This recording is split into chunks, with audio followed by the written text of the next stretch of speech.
بسم الله الحمد لله والصلاة والسلام على رسول الله وعلى آله وصحبه ومن والاه ما بعد. السلام عليكم ورحمة الله وبركاته. أكم جرتن أجيفتوتا كينا كخيري دا. الحمد لله رب العالمين بقى جرات ترسنين جنة. الران كان أكما بيك مكا قيان سبتي في قيان الهدا سغنتا أغرتي فتواتي أورمو مسلم ميديا الرتي. akkuma agartan kana lakkoofsi bilbilaallee asirra isinii jira. Sheeyni kennallee Sheek Muhammad Waadoo dhufanii as nuu jiranii sagantaa kennanii eegallaa itti dhihaadhaa. Namni immootu gaafii qabdan jidduun bilbiltanii bilbila isinirraa fuuna haala saniin agartee gaafachuu dandeettan isiniin jenna. Kanatti aansuudhaan akkuma beekamu jechaadha insha Allahu ta'ala sheeka kalee agartanii kaawayee toohidaa irraa haasoyneetii jidduun bilbilli nutti bu'uu dubbii sana soo gara tokkotti hin ciibsin biraa galle mee waa'ee san ilaalchisee namni keenya agartanii ka haasawa aadaa ta'ee achumaan shari'aa godhatee hagarra akkasumatti ittiin jiraata. Kun agartee akkuma kaleessa dudubbanne jechaadha. Kun qabrii abbaatiin kakataa, kun lafeen abbaa kiyyaa agartee na haa waraantu yoo awwaan san balleesse jedha. Kun agartee ka xiyyitiin tun nan dhabin jee warri agartee waraanallee kanaa walii kakata. Ahadiin isaa walii seenan bifa adda addaatiin jechaadha. Ka maqaa rabbii hin ta'in haasawa akkanaa kanatu jira jechuun. Waan kana ilaalchisee cinaa agartee shari'aa wal cinaa qabne yoo ilaalle wanna kana shari'aan mee akkamitti ilaalti? بسم الله الرحمن الرحيم الحمد لله رب العالمين الصلاة والسلام على أشرف المرسلين سيدنا محمد وعلى آله وصحبه أجمعين وبعد. السلام عليكم ورحمة الله وبركاته. دقيفة تكينيا بكاجرتن هندتي كيدي كيسا جراد داسني جتشادا قما سغنتا كينيا كاكوبي فاني تدبرا حواسني كينيا حواس اگرتي شروكان ديني الابرا جيسي haga hedduu zamana haga hedduu sitti bulanii boodarra gartee keeysaa fuudhamee haalli diinaa keeysaa fuudhamee haalli aadaa keessatti hafe akka tokko ta'anii hafan jechuudha. Akka tokko ta'anii hafanii guyyaarraa kana nama wahiitu nu bira jira jedhee namni tokko naa hime. Namaan na bira jira jennaan nama islaamu kiristaana jennaan islaamaaf kiristaana ta'uu isaa addanaaf hin baane gammaa jedhe. Wajji bullaa jedha barsan wajji bullaa jedha. Wajji bullaa jedha. Wajji bultanii islaamaaf kiristaana jennaan waan inni isaa gammaa addanaan baane jedhe. Indeetin jedhan akka afaan warra keenya kaane. Akkam jechu maal jechuu feeta jennaan amma naa galte dubbiini. Naa galte wanni inni deemuuf gaa wanni inni gartee itti yaadu naa galte akka islaamni isaan beekan kuni ilmoo islaamni dhala islaama beekan isaan ilmoo namni maqaa Ahmad yookaan Jamaal jedhamu dhale jechuun san islaama beekan. Ilmoo wanni aadaa keenya duru jiru tokko ni jira. Ilmoo shawaan dhalte islaamatti hin beekan. Ilmoo amaarii dhalellee islaamatti hin beekan. Ilmoo ammoo Jimma dhalte yookaan Harargeen yookaan Arsiin dhalte ammoo islaamatti beekan. Inni salaatee salaatuu baate halaas salaatuu baate jechuudha. Waan akkasii natti gadi dhufee jechuudha boodarra gaa aadaa dur biyya keessa jirtu gisee laalfaame. Akkana ta'uun amma deebisa akkana deebisuun islaaminaan nama keessa gartee seenuu dhabuu ahkaamni islaamaa lafa keessa dhabamuu hir'atu. Diiniin darasaa fi sheekolee qofa biratti hafu osoo gartee masaajinni gurguddaan kun jiru namni muslimaa nama islaamaatiif nama kiristaanaatu adda wallaalu kiristaanummaan tun tami wallaalu islaaminaan tami wallaalu jechuudha. Islaaminna matanaa'u tamii wallaalan jechuudha. Namni yoo islaama irraa dhalate islaama seeyaan yoo abbaan isaa nama salaatu ta'e inni sanirraa dhalate yoo salaatuu baates soomuu baatus zakaa baafachuu baatus hajjuu baatus islaaminaa jibbuus inni islaama isaan biratti akkas beekan jechuudha. Aadaa akkanaa kanatu nu keessa seenaa huwanni bahuun diinii baratuudhaan barsiisuudhaan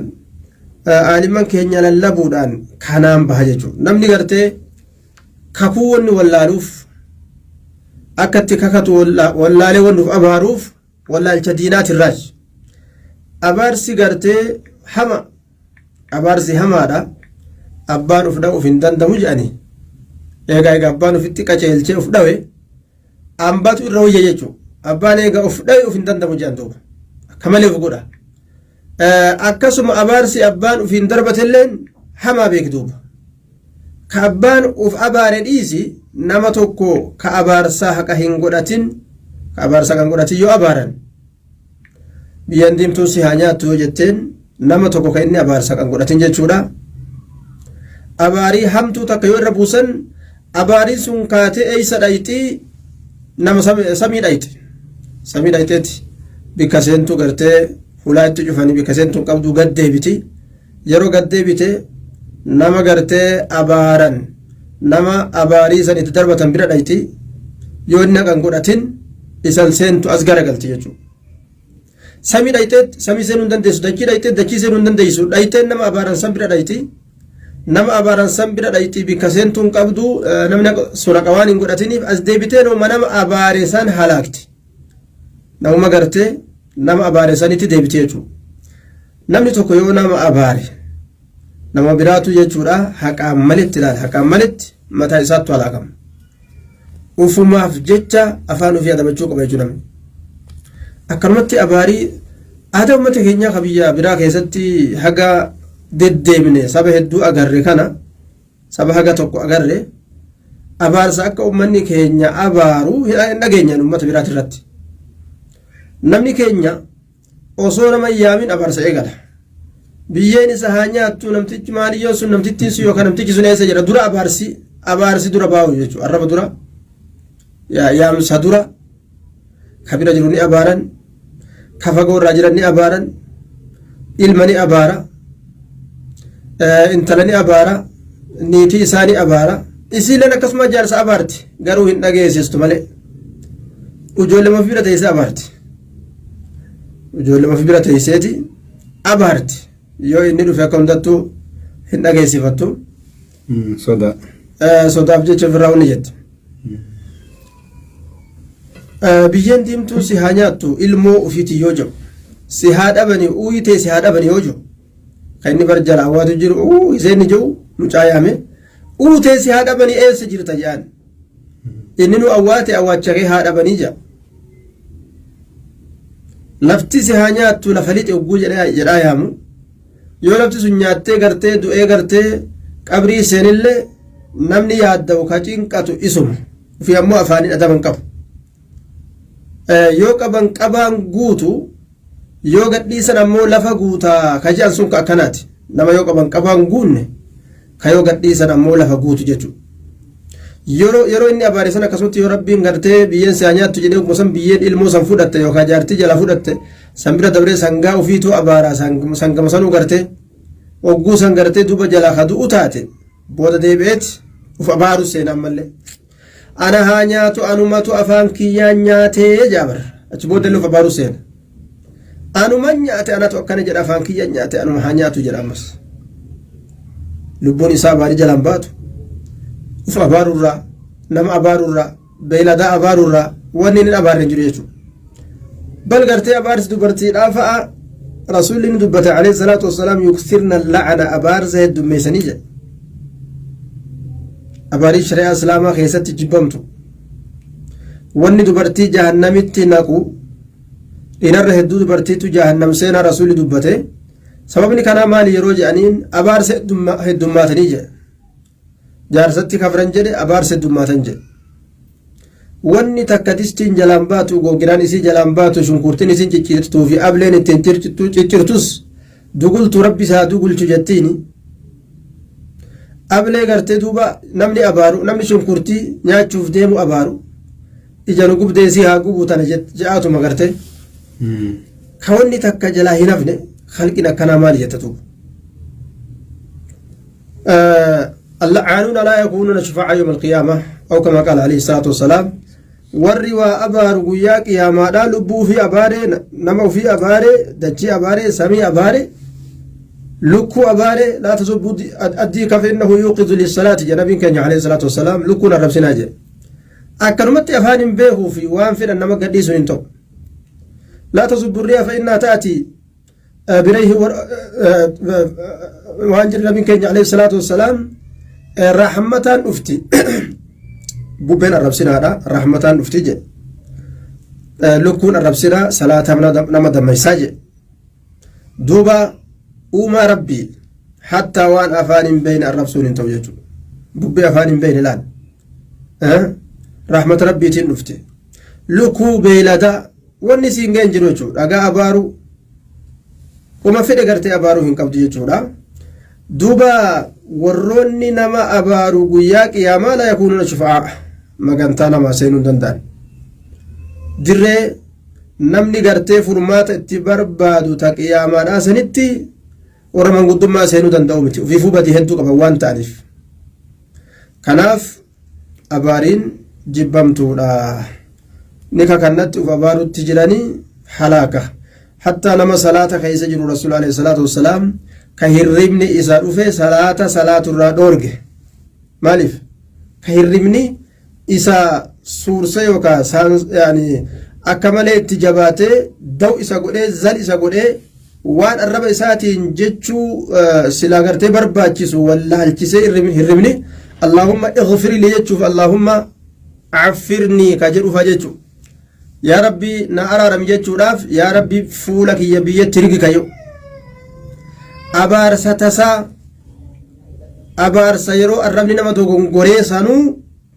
ka dogongoraan seenan sanuu akkan seenirraa rasuulli dhoorge jechuudha akka abaarsa dogongoraa sanuu arrabni isin harkaa hin seenne jechuudhaafi namni gartee yeroo salaatu hirriba isaa hirribni yoo itti jiraatu taate jechuudha akka hirriba san rafee booda yeroo gartee hirribni irraa lash jedhe yookaan daf jedhe akka salaatu rasuulli dubbate waan salaanni itti dabru kana maaliidhaaf arrabni isaa qaceelan jedhin yaa rabbi na araaramitti uf abaaraa jedhaan abaarsuu yeroo tasaatu ta yeroo of hin beeyneetu akka namni hin seenneefi rasuulli fagootti irraa nama ittisa jechuudha kanaaf abaariin hin barbaachisu jenna. Hadiisa amma dubbattanii irraa baatan kana isin deebisaati warri agartee nama abaaranii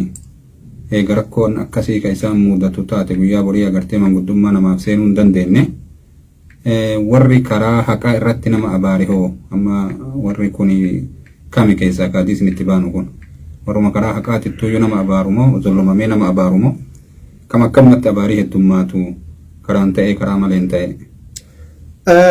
Dubbii ajaa'ibaati shari'aan teenya waa hundaa'u ليلها كنهارها لا يزيغ عنها إلا هالك جنبين كني عليه الصلاة والسلام حال كان يسي أكا قويات ويان يسي لي قويا حال كان يسي تلين قويا كان يتون أمرين شريعة إسلاما دير بهادا إفا بهادا لا فجرايتو دوبا وروتا قرتي أباريها قولة تجريتو ورى ملايكان إسان أبارتو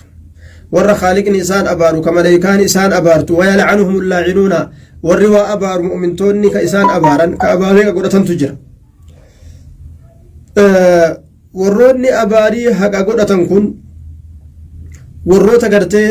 miidhaadhaan diinagdee namaa miidhuu haa ta'u zaata namaa miidhuu haa ta'u warroota gartee miidharraa dadhaban jechuudha warroota miidharraa dadhaban warroota akkanaa kan abaaruu ni danda'an maqaa isaanii dubbatuu ni danda'an laa yuhibbu allahu aljahra bisuu'i min alqawli illaa man zulim namni tokko yoo miidhame zalamanii fulaanun ebalutu namiidhe je'ee akka inni gartee dubbachuu danda'u rabbiin ayyama godheef maqaa balleeysu hattaa jechuudha matlul ghaniyyi yuhillu cirdahu wa uqubatahu akkuma qaala alayhi salaatu wassalaam namni dureeysaa kataajira kadeyni irraa qaban osoo gartee kafaluu danda'u ni danda'a kennu kafaluu ni danda'a osoo kafaluu danda'u akka waan dadhabetti jechuudha akka waan hin dandeenyetti har'as irraa barbaadan hin argan borus irraa barbaadan hin argan iftaanis fitnaa kanama godhu jechuudha rinjicuun isaa sun nama kennuu didee booda aanuun harkifatuun isaa sun yuhillu cirdahu wa uqubatahu maqaa isaa yakkuu maqaa isaa balleeysu haqa godhataa je halaal namaa godha jechuun rincicuun isaa sun jechuudha. Zalamanii fulaanu ebaluu namiidha ebaluun tokko akka kiyya naa kennuu dhabe jettee isa dubbataadha deemu. Akkasuma gartee abaarachuus dandeessa jechuudha. Abaarachuus dandeessa warroota zakaa guuru nabiin alayhi salaatu wassalaam waan je'een horii isaanii kabajama isaanii wattaqi karaa'ima amwaalihim jedhe. Kabajama isaanii horoota gartee cocollee korma ijatti dhaabbatu jechuudha. Korma ijatti dhaabbatu korma gurguddaa ka akka mootiidha. Ka warri gartee ija duratti ilaalu korma akkasii hin fuudhin jeen duuba. Hin fuudhin keessaa hin fuudhin jeen nama gartee zakaa guuruun jechuudha. Yeroo zakaa guuruudhaaf deeman jechuudha. Maaliif jennaan yoo ka gartee rabbi sirratti kadhatan taate jidduu gartee isaaniitiif jidduu kadhaa isaaniitiif jidduu rabbi sitrii yookaan girdoo yookaan dhoorgaan tokkollee hin jiru jedha. Dhoorgaan tokko jechuudha. Ma'anaan kanaa yoo kasi abaaran taate sirraa argatanii jechuudha. Sirraa argatan jechuun ni miite waan ta'ee jiruuf jecha sirraa argataniyya. Yaani nama diinagdee namaa keessatti nama miidhe haqa dalaynaa fakkaate hatta laalama ka zaahiraan si hate dhiise. Kun amma zakaa guuruuf dhufeemi horii gurguddaa cocollee ijjitti dhaabbattu fuudhe laal. Khayrii silaa dalaguu fuudheemi hin ta'u sunu jechuudha. Hin ta'u. Duuba namni gartee isa miidhan diinagdee isaa keessatti yookaan zaata isaa keessatti lafa isaa keessatti waan isa ilaalchisu keessatti keessa miidhan rabbi kadhachuu ni danda'a jechuudha. Yeroo rabbi kadhates rabbi subhaanahu wa ta'aalaa du'aa isa ni qeebala. Hatta riwaayaan biraa waan jettu osoo kaafirallee ta'e kan jettu jira. Nama ati miite osoo kaafirallee ta'e. Kaafirri gariin ka nagayummaa ahadii yookaan baay'ee lama walii seenanii muslimtoota waliin tuyidhu je'anii wal abdachiisanii wal ollaa qophatantu jira. Warroota akkanatti abdatanii ta'an kana halkan itti seenanii yoo saaman lubbuu isaaniirraa yoo waa miidhan qabeenya isaaniirraa yoo waa miidhan rabbii gartee rabbiin guddaan yaa rabbii gartee muslimtichaa san qabi yoo jedhu taate inni rabbiin isaanii sun isaan haa qabu yoo jedhi qabamta jechuudha. Inni qabamtaa jechuudha hattaa kaafira jechuudha. Kanaaf kadhaan namni gartee yeroo nama miidhe kadhaan rabbii guddaa daayirektii bira dhayti rabbi subhaanahu wa ta'aalaa nama ni qaba. Kanaafuu gartee warroota zaalimaa ni abaaramumaa gartee rabbiin warra lafaa fi lafee teenyarraa nu baase rabbi isaan haa baasu jenna. Warra gartee lafarraa nu baase jira warra lafee teenyarraa nu baase jira warra ilmaan teenya shiimoo godhee fixee jira jechuudha. Rabbi irraa nu haa kafalu jenna. Tana ni dandeenya jechuudha. Walumaa galatti duuba warri agartee manguddummaa namaa seenuu hin dandeenye warra akkanuma haqaan malee nama abaaru kana jechuudha. Warra akkanumatti lafaa ka'e nama osoo isa miidhin abaarii namatti gadhiisu jechuudha. Akkanumatti lafaa ka'e jechuudha. Ati horii isaan balleessine lubbuu isaatirraa waa takka hin hir'isine akkanumatti jibbansii wahii qalbii seentee nama tokko jira bara tokko gaaf tokko gurbaa tokko akkanuma laalee aboo gurbuma kana jibba arguu jedhu. Waa takka san goone beek walillee dubbisanii beekan homaallee san goone ijumaan akkanatti ilaaluu jibbee jechuudha. Namni gariin duuba nama laalee namatti farrama gartee jibbaa namarratti farrama jechuudha. Waan qalbiin isaa jibbite kana arrabni isaatillee ni tuqare ni abaara ni arrabsa ni hamata bilaashitti macaasiyaa seena jechuudha. Warroonni qalbiin isaanii nama mu'minaa osoo mu'minummaa isaa argitu salaatu isaa osoo beeytu zikrii godhuu isaa osoo beeytu namni sun nama miine ta'uu osoo arganu ka qalbii nama jibbitu rabbi ufitti kadhachuu barbaachisa du'aa'ii godhachuu barbaachisa. ربنا لا تزغ قلوبنا بعد إذ هديتنا وهب لنا من لدنك رحمة إنك أنت الوهاب. لا تزغ قلوبنا ربنا لا تجعل في قلوبنا غلا للذين آمنوا ربنا لا تجعل في قلوبنا غلا للذين آمنوا يا ربي ورقرت آيانتنا ربنا لا تجعل في قلوبنا غلا للذين آمنوا يا ربي ورقرت دوبا مؤمنا كان جبن تحسيني وفي كرتو بالله ور أمني ور جبن قديني قلبي تنيتنا أكوبا نخيسا حقي حاسدما نخيسا حقي وانيو نخيسا حقي mu'minaaf qulqullini godhi je'anuu fi kadhatuu qaban jechuudha. Yoo ofitti hin kadhatiin hadiisa rasuulaatiin wal dura dhaabbatan sunnaa rasuulaattu isaan dhoorga. Addiinu annasiixa qulnaa liman diini jechuun toltuu walii yaadu jedhe. Oofee hadiisni akhiraa irratti licaammatiin jedhe wacaammatiin jedhe walii gala lillahi jedhe walirasuulii jedhe walikitaabii jedhe walia'immati ilmuslimiina jedhe wacaammatiin jedhe walii gala muslimtoota. Nama muslimaa tokko toltuu yaaddaaf malee qalbii keetiin harkaan dandeessu toltuu dalaydeefi ijaan toltuu ijararraatu taatus tagurarraatu taatus qaamolee kee kamiiraa hundatti kararraatu toltuu gartee isaanii dalaguu qabda malee hammeenya qalbii keessatti isaanii qabachuun hin barbaachisu jechuudha. Maashaallah ustaaz rabbi isin irraa jaalatu akkuma san duuba amma gara gabaabsuu deemna. Gariin agartanii ummanni keenya rabbituu bal'isee biyya adda addaa keessa olii gayyaa'anii shari'aa tana namuu akkuma adda addaatitti agartee kaa oofanii duuba haala kanaan duuba amma agartanii kaa wanni isaan namni keenya agartanii itti jiru jechaadha. Gariin isaanii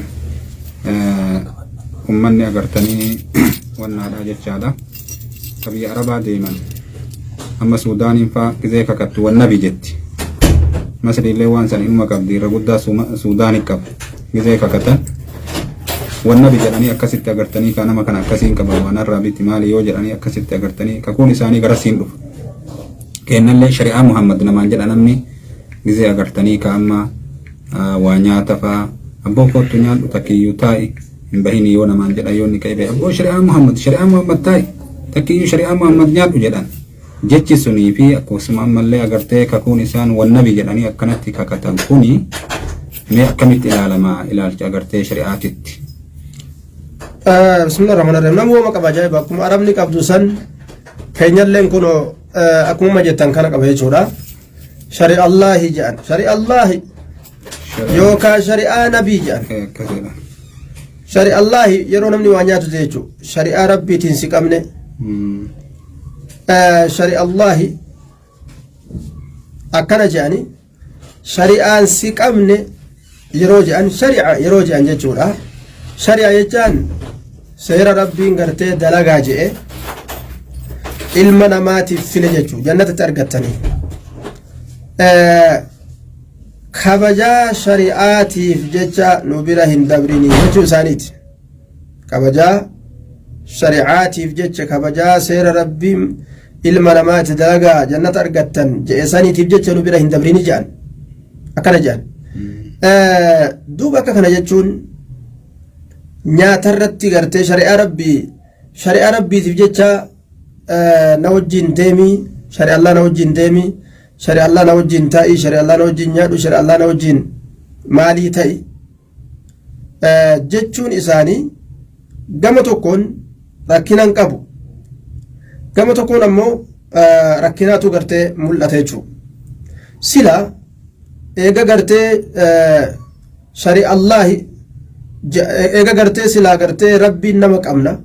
nama kana akka inni nyaatu goona eega ka jedhan taate silaa aboo rabbiif jecha nyaadhu gabaabdutti imma sii shari'aa rabbiitiif jecha jechuun garasuma deemtu dubbiin rabbiif jecha nyaadhu dhugaa rabbii wal qabu numa jira. Man sa'alakum billaahi fa'atuu jechaa jira. Nama rabbiin isin kadhate kennaafi jechaa jira. Nama rabbiin isin kadhate jechuudha. Kennaafi hin dhoowwatina eeganni maqaa rabbii isinitti dhawe hin dhoorgatina kennaafi jechaatu jira. Namni rakkatee waan gartee ta'uu dhabee maqaa rabbii dhawee rabbiif jecha naa kennaa jedhe. Yookaan shari'aa rabbiitiif jecha naa kennaa. Seeruma rabbii sanuma laala sanuma kabajaa naa kennaa. Jechuudha jechuu isaati. Garuu nyaata kana waan abbaan gartee hin feene fa'a ta'uutu mala waan abbaan niyyaa irraa hin qabne ta'uutu mala yookaan quufutu mala kadhaa dila san wal geessuun hin ta'u jenna. Kadhaa dila san gartee shari'a Allah hogguu jedhan namtichi hunis cinqamee wama taatellee haa taatu eega shari'a Allah jedhan gattaa'etuma nyaadha jedhee waan isaaf hin taane fa'a nyaachuun isaanii mala. qaanyiif yookaan kabajaadhaaf jecha eega shari'a Allah keetti jedhan taate wala saxu silaa dubbiin gaariin numa nyaadhu jechu malee waan shari'aa rabbii achirratti walitti dhawanii miti ammallee shari'a Allah jechuun kuni shari'a hogguu jedhan ibaadaa gartee rabbii nama rakaa jechu ibaadaa rabbii tanaaf jecha nyaadhu ibaadaan sooma salaata zaka hajji kana jechaadha zikri waa hedduu walitti qabataa jechu duuba wanni rabbiin karaa godhe shari'a jechaan seera rabbiin karaa godhe jechuu gabaabdutti seerri seera qur'aanaan karaa godhame osoo gartee wal asaw silaa irra gaariin aboo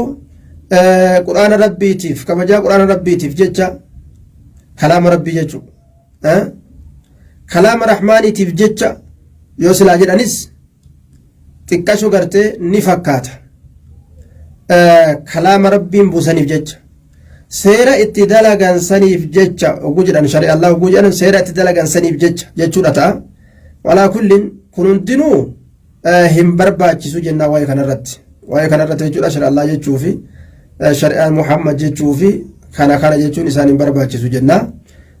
yoo ammoo gartee waan gartee kadhachuu fedhan ta kadhachuu barbaadanis shari'a Allah jechuu isaaniitirraa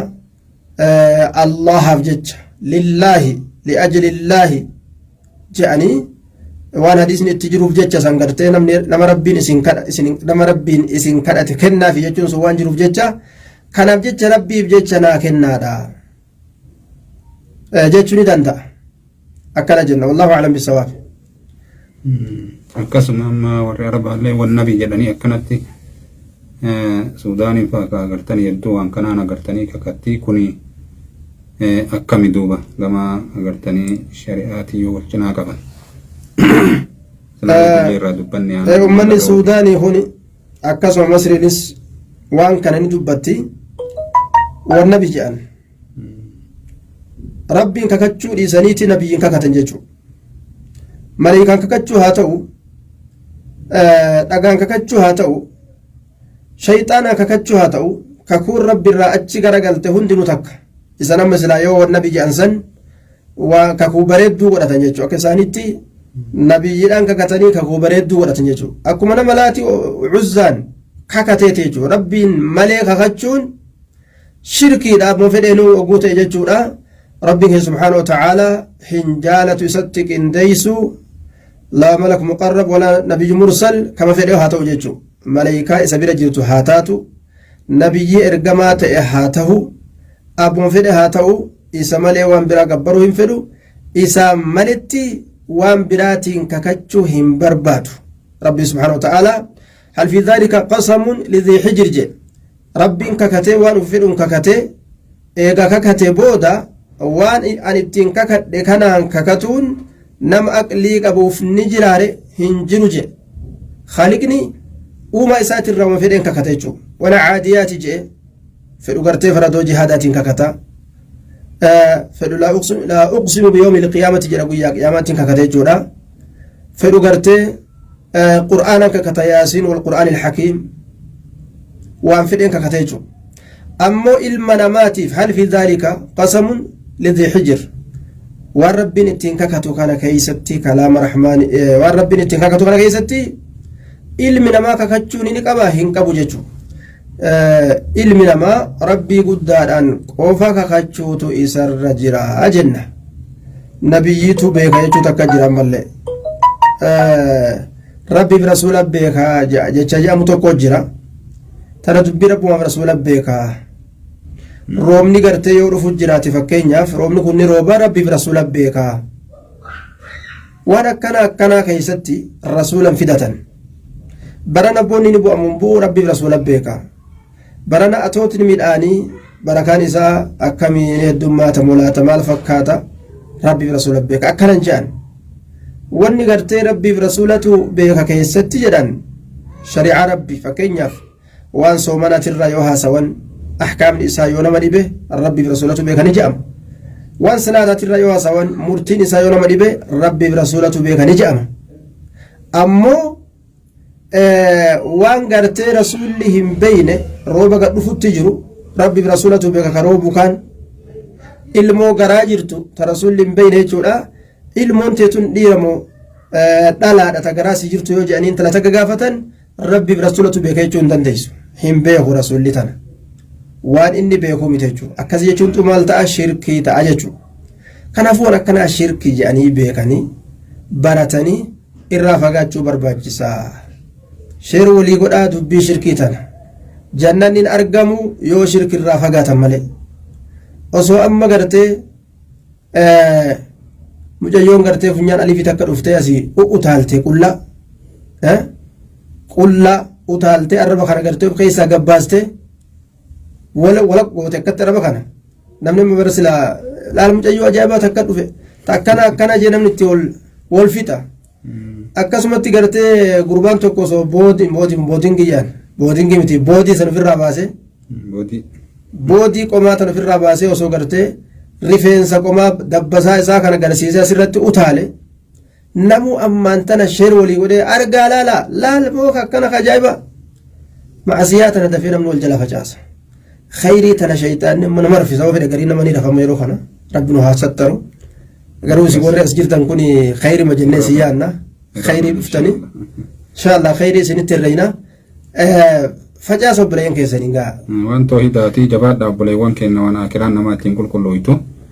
akkuma san duuba jecha keessan tuna yaadachiise warri galiin rabbii rasuuliin si qabe jedhan akkasii walitti qabanii rabbii rasuuliin si qabe rabbii rasuuliin si qabe si hadare rasuula jala fidan jechuun rasuula jala fidan waan qaban keessatti amma fakkeenyaaf yoo namni wal loliin dhaabbadhu taatellee waan akkanaa keessatti rabbii rasuuliin si qabe dhaabbadhu jedhan مسألكم بالله فاعطوه جمله من استجاركم بالله نما ربي غرتي سنكرت كنافي اما اللي نما ربي تيكا برباد ربي بجيك سجلت اي سين حديث نما جئ نما سنه دوير دور غير راتي من قدما سينيف كان دبت نبي كان عليه الصلاه والسلام ملي رسول افبرتي هندبل جچو ربي رسول جي نديسي انجاني سمي جري نديسي دجي جري نديسي رسول جري نديسي akkasin jedhamu rasuulli du'e hin jiru amma osoo rasuulli yeroo san sibira jiraate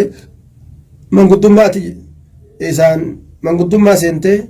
nama si tumuudhaaf deemu isa jalatti dheessitee wayaa isaa jalatti qoola isaa jala seente aboo rasuulli jecha na dhiisi yoo namni si tumuudhaaf isa jala si naanneesse kabajuma isaa tanaaf jecha nan dhiiftu san agartu yoo silaa jedhan ni fakkaata ammoo isaa du'e qabrii jiru rasuulaaf jecha na dhiisi jechuun maal ta'a shirkiidha ta'a jechuudha. kanaafuu jechoota akkasii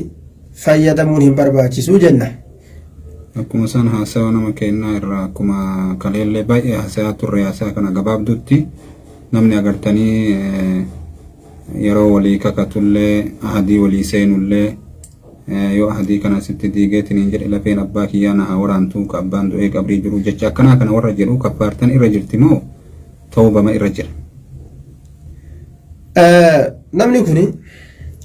walii lama warroota gartee aslimattuu jechuudha zamana keenya kana rakkoo guddaa jira zamana duraatii fi ka ammaa yeroo gartee walitti ilaalan namni ammaatiif ka duraa garaagarummaa guddaa qaba mushriktoonni asiin dura yoo islaaminaan isaan seenan tawxiida waan gartee gabbaran hundatti kafru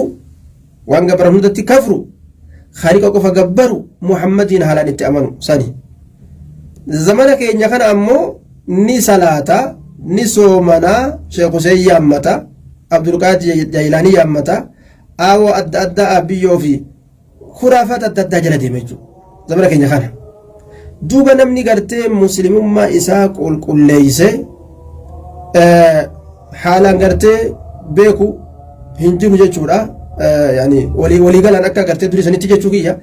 أكثر دري سنتي زمان دري نمني شركة لا كل الله إسلام الناس هنا كأما هو نمو مساجد كيس شركة دلقيتشو وروتا كنا كشركة الآن وفي إسلام الناس كيس يجران وفي أمو كشركة دلقي يو كتا أوتها تجتشو لا كوني مسلم وهنجا أمو نفك كيف تملي مشركة جنان وروني أكنا يو قرتي توحيد إساني قال قاف توحيدا كان قبتا شهادة قبتني تما دين إساني سينان جنة بشهادة قبتني وروني أمو توحيدا أصلا بيكا توحيدا ولا لنو أصلا توحيدا بيكا ولا توحيدا ولا بجرها كان يجون شيخ حسين نقول دوا rabbi malee waan biraa gabbaruun dhowwa jechuun beekan ammoo asuma gara galanii nabiyyiin kakatuu namaan qabdu fahaman jechuudha asuma gara galanii sheekaan kakatuun wamaa hin qabduufa warra kan ammoo wallaalatutti jira waan ta'eef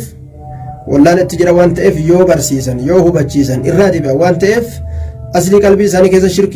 shirkiin gartee hin jirtu waan ta'eef dogongoratu isaanitti jira waan ta'eef warroonni akkanaa kun tawbaatu isaanirra barbaadama dogongora san sirreessanii fi achi booda tawbaatu gartee isaanirra barbaadama jennaa akkana tuuba. Maashaallah kayriidhaati ka sa'aan salaataan biraa ga'e dubbiin tun irraa deemanii miti. Obboleewwan keenya inshaallah akkuma amma shayni jedhan kana kaa jajjabaadhaarraa fi asitti nu dhaabataa darsiin keenya hagaa torbaanii rabbiin nu gahutti nagahaan nu turaa isiniin jenna. Warri gariin sheeka waan gaafatutti jiran asirratti barreessanii Sheek Muhammad Waadoo osoo silaa gara viidiyoo kanatti asuma bahaniiti namni ammaan kan ol guutee agartee mul'ataa jedhani. Miliyoona tokko isaan gani mul'ata. Miliyoona tokko gayame. Akkana yoo isin miliyoona tokko taatan sirbituu jalaa unuma guuttanii yoo isin miliyoona tokko taatan sharti walii seenna.